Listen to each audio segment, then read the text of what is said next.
All right, are you guys entertained? This had all the makings of all the excitement of a preseason game in the second half. As the Texans pulled a bunch of their starters, it was pretty clear that the Texans were hedging in this game. They cared about potentially winning the division, but once the Jaguars got way up on the Titans, they decided at halftime that you weren't going to see any more C.J. Stroud. At times in the second half, the Texans would have 7 defensive backs on the field.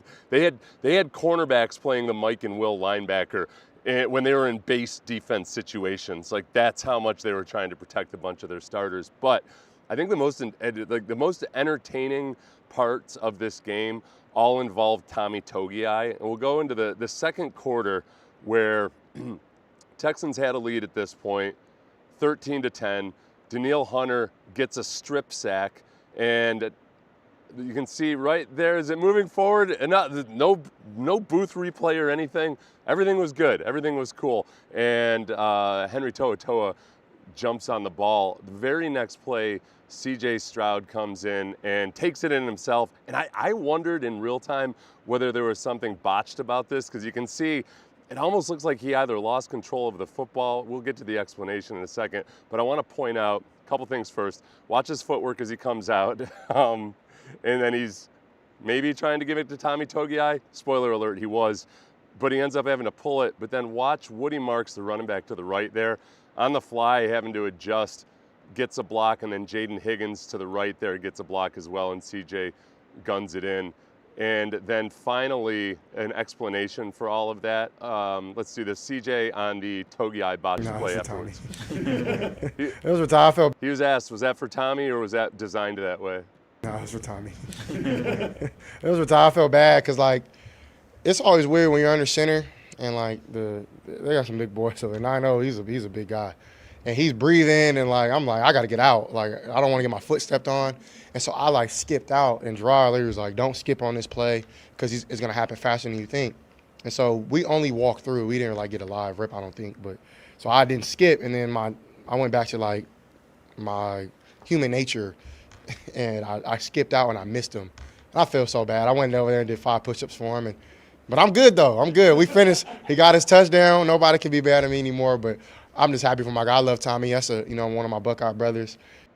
Okay, and we'll show the touchdown he's talking about for those of you who understandably didn't watch the second half of this game. This is the one thing that concerns me, is that the Texans are struggling in the red zone to begin with, and at least 2 touchdowns they've had this year when they have actually scored in the red zone were on botched plays. Remember the snap that went underneath CJ's hands directly to Woody Marks, and Woody Marks ended up scoring in the Cardinals game?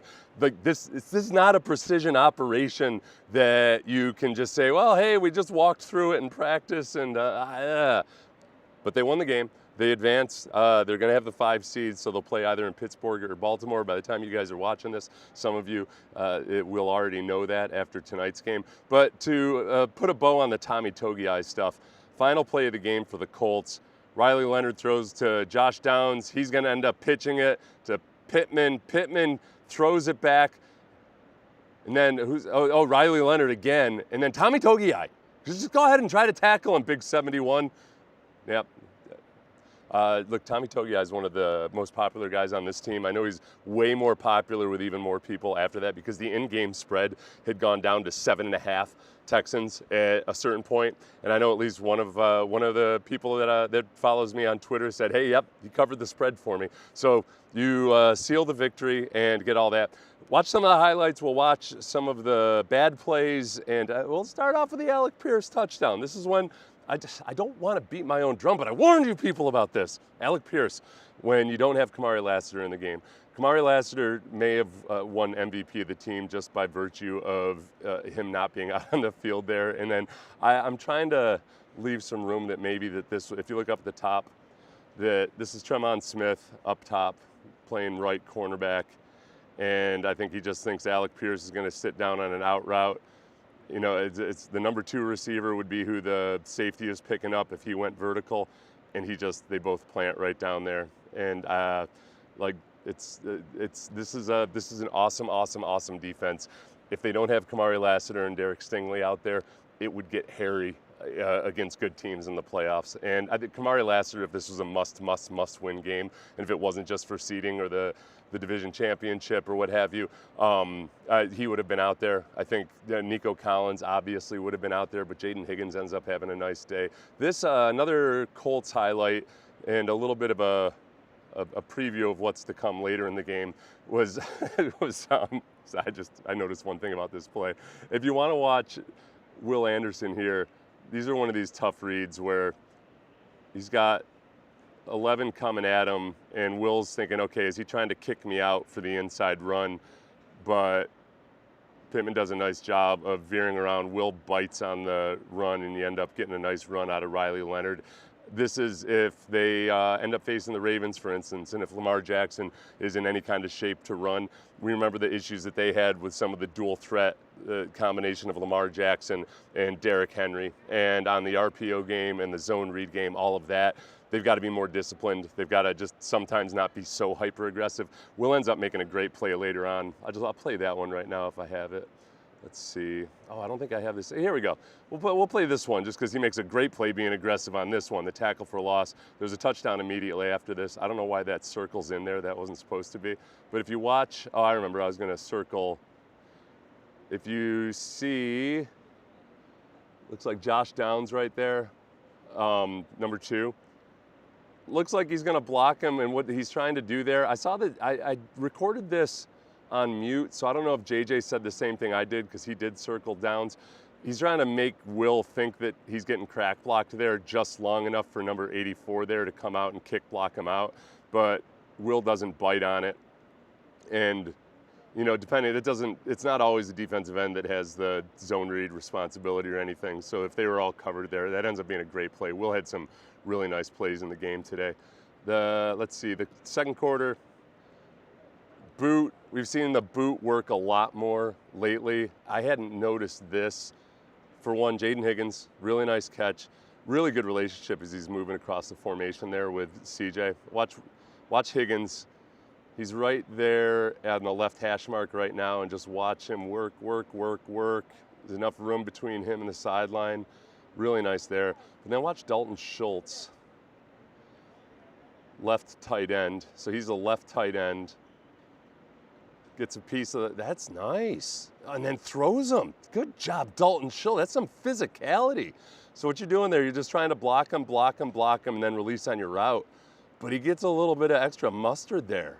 That was nice, Dalton Schultz, with some physicality. All right, I like that. I like watching these with you guys so you can see. You know what, let me check the comments to be sure that my microphone is working so I don't have to freak out. Okay, let's see.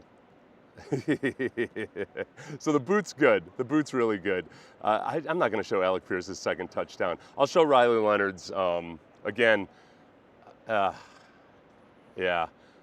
They've got to be more disciplined to this. You come in, you have you've got a rookie quarterback who's a threat with his legs, and you know this is going to be an issue. And I don't think that's Will at defensive end, but bites on the run completely. And Riley Leonard's just got a free shot to the end zone. Now, this is in the third quarter. The starters are going to be there in the playoff game, hopefully, barring injury. But this is a nice move by Riley Leonard, too. Let's watch this in real time. I was impressed by Riley Leonard. I thought he did some good things. He very much should have had at least one more interception in this game with the Kayvon Wallace one. I don't have it on here. Oh my gosh. He just threw a punt up in the air, and Kayvon Wallace somehow didn't come down with it. The Kayvon Wallace, Tremon Smith, both those guys are, Tremon Smith's been with the team, but he's a backup. Kayvon Wallace is probably going to play, and it's his relationship, hopefully, with Kamari Lassiter is going to be the important thing, because when he was out there with Kamari the other day against the Chargers, it wasn't an issue, but when you've got this much dishevelment in the secondary, it's going to end up being an issue. On the Colts' final drive, which ended up being a field goal, just wanted to give a shout out to the defense in general. After they had been playing with at times during this drive 7 defensive backs on the field, and 0 linebackers, they end up putting Henry Toa back. That is Toa, right? Running across the field. Let's watch this in real time. And this is big.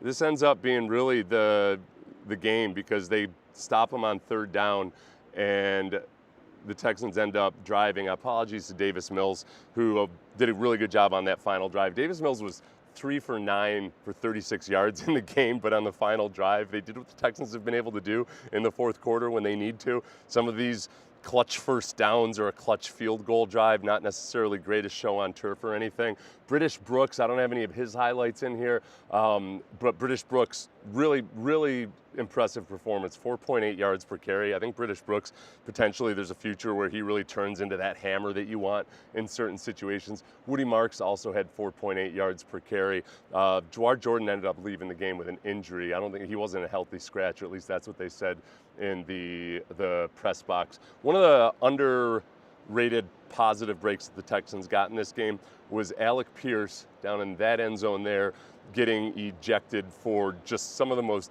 ticky-tack contact with an official that I've ever seen anybody get ejected for.